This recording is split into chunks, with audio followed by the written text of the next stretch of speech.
زياده على اجمل متابعين في الدنيا. وصفتنا النهارده جميله، هنعمل مع بعض مكرونه بالخضار. نشوف نوع المكرونه بتاعتنا دي. عملنا مع بعض اصناف كتير للمكرونه. هنعمل حساب المكرونه، احنا نزلنا بمعلقتين سمنه كبار. هننزل بالبصل تشويحه، والبصله تكون متقطعه كده، لا صغيره ولا كبيره. بسله وفيلم بقى تيتا رهيبه لما رؤوف ما كانش بيحب المكرونه بالخضار، كل ما اعمل مكرونه بالخضار افتكره.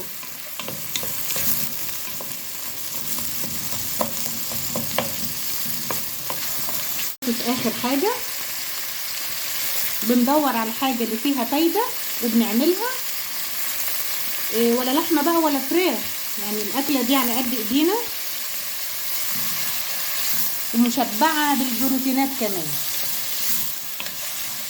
والمعادن.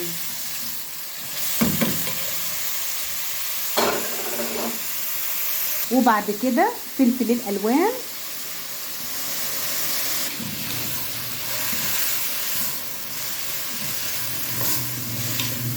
التوابل بتاعتنا فلفل وكمون وحبه قرفه وورق لورا ومكعب مرق كده. بعد كده يتقلبوا. بعد كده الطماطم،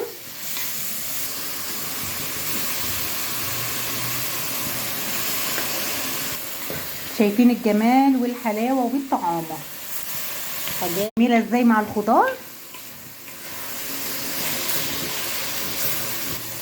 ومعلقه الصلصه الكبيره، معلقه من الدبس الرمان.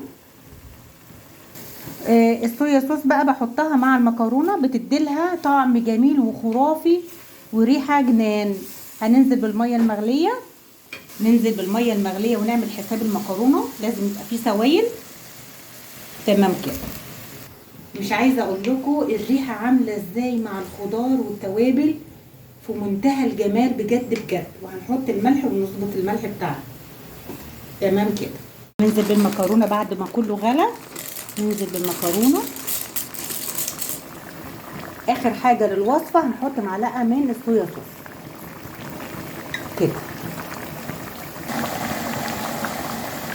ولازم تبقى فيها شويه سوائل سخنه كده، ميه سخنه. وبكده وصفتنا معاكم كمان النهارده وصفه جديده للمكرونه بالشكل الجميل قوي ده، في حله واحده، ما استخدمناش مواعين كتير.